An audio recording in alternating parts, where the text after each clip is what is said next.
حضرت امام حسین رضی اللہ تعالی عنہ اللہ کی حمد انہوں نے بیان کی ہے، اللہم انی احمدک علی ان اکرمتنا بالنبوہ، اے اللہ ہم تیری تعریف کرتے، ہمارے گھر کو تو نے نبوت کا محبت بنایا، ہمارے گھر میں جبریل اترتے رہے، ہمارے گھر میں قرآن اترتا رہا، تیرا کرم ہے کہ پیغمبر کے گھر میں ہمیں پیدا کیا ہے، پیغمبر کا خانوادہ ہمیں نصیب فرمایا ہے، وَعَلَّمْتَنَا الْقُرْآنَ، اور اللہ تیرا کتنا شکر ہے اور تیری حمد اس پہ بولتا ہوں کہ تو نے ہمیں قرآن سکھایا۔ اور میں آپ کو کہتا ہوں کتنے خوش نصیب ہیں حسین ابن علی جنہوں نے حضور سے قرآن سیکھا۔ کوئی کسی قاری سے پڑھتا ہے، کوئی کسی حافظ سے پڑھتا ہے، کوئی کسی عالم سے سیکھتا ہے۔ حسین ابن علی کیسے تھے کہ جنہوں نے حضور سے قرآن سیکھا، حضور کی گود میں بیٹھ کے سیکھا۔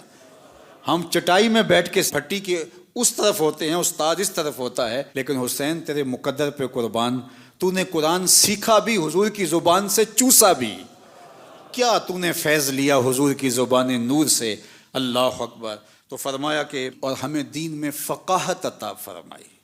دین کی فقاہت بہت بڑا نور ہے۔ سرسری طور پہ دین کا نام لینا اور دین کو جاننے کا دعویٰ کرنا اور ہے، دین کی بصیرت نصیب ہو جانا، دین کی فقاہت نصیب ہو جانا، یہ بہت بڑی دولت ہے، اور اللہ جس کی بھلائی کا ارادہ کرتا ہے اس کو دین کی فقاہت عطا کر دیتا ہے، سمجھ عطا کر دیتا ہے۔ جب دین کی فقاہت نصیب ہو جائے تو وہ دین نافع بن جاتا ہے، وہ باطن کی ستھرائی کا، عفت کا، پاک دامنی کا ذریعہ بنتا ہے، وہ دین اللہ کی قربت کا سبب بن جاتا ہے۔ ورنہ کثرت روایات کا حفظ کر لینا اور بہت ساری عبارات کا یاد کر لینا اور بہت سارے مسائل کا یاد کر لینا، یہ تو ماضی کے اندر ہم تاریخ دیکھتے ہیں کیسے کیسے لوگ ہوئے اور ان کی ذہانتیں کس معیار پہ تھیں، لیکن گمراہیوں کے گڑھوں میں جا گرے۔ اس لیے اللہ سے فقاہت فی الدین طلب کرو، اللہ دین کی فقاہت نصیب فرمائے، دین کا حقیقی نور نصیب فرمائے۔ پھر فرمایا وَجَعَلْتَ لَنَا أَسْمَاعًا وَأَبْصَارًا وَأَفْئِدَةً، اور اللہ نے ہمیں سماعتیں بھی دی، بصارتیں بھی دی، اور ہمیں دل بھی عطا فرمائے۔ آپ کہیں دل تو سب کو دیے ہیں، سماعتیں تو سب کو دی گئی ہیں، بصارتیں تو سب کو دی گئی ہیں، لیکن وہ صرف بصارتیں دی گئی ہیں، ان کے ساتھ بصیرتیں نہیں ہیں۔ دل دیے گئے ہیں، لیکن وہ دل جو محبوب کی محبت کی آماجگاہ ہو، اور وہ دل جو نور سے معمور ہو، وہ دل جو عرش اللہ ہو، وہ سب کا دل نہیں ہوتا۔ ایک طرف وہ دل ہیں جو پتھروں سے بھی زیادہ سخت ہیں، اور ایک طرف وہ دل ہیں جو اللہ کا عرش بنتے ہیں۔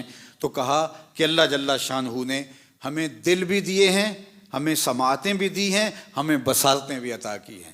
ان لوگوں کے بارے میں کہا گیا جو حق کو قبول نہیں کرتے کہ ان کی آنکھیں تو ہیں لیکن دیکھتے نہیں، ان کے کان تو ہیں مگر سنتے نہیں، ان کے دل تو ہیں مگر سمجھتے نہیں۔ اور پھر فرمایا صم بکم عمی فہم لا یرجعون، یہ گونگے بھی ہیں، یہ بہرے بھی ہیں، اور یہ پلٹ کے کبھی بھی نہیں آتے، یہ اندھے بھی ہیں۔ تو وہ ہیں آنکھیں رکھنے کے باوجود نابینا ہیں۔ اسی لیے اقبال نے کہا تھا دل بینا بھی کر طلب خدا سے، کہ آنکھ کا نور دل کا نور نہیں۔ تو کہا اللہ ہم تیرا شکر ادا کرتے ہیں، تو نے ہمیں سماعتوں کا نور دیا، بصارتوں کا جمال دیا، بصیرتوں کے اجالے دیے، اور ہمیں سمجھنے والا پاکیزہ دل عطا فرمایا۔ اللہ اکبر۔ اور پھر فرمایا وَلَمْ تَجْعَلْنَا مِنَ الْمُشْرِكِينَ، اور تو ہم کو مشرکین سے نہیں بنایا بلکہ اہل ایمان کے زمرے میں ہمیں رکھا ہے۔ تو اللہ کا شکر اس بات پہ بجا لاتے ہوئے اللہ کے حضور عرض گزار ہوتے ہیں، دعا کیجئے کہ سینے میں رکھا ہوا یہ دل دل ہی رہے، یہ پتھر نہ بن جائے، آنکھیں صرف دیکھنے والی نہ ہوں بلکہ آنکھیں معرفت کا نور اور بصیرت کا اجالا پانے والی ہوں۔ اللہ ہمیں سمع و بصر کا اور قلب کا حقیقی نور اور جمال نصیب فرمائے۔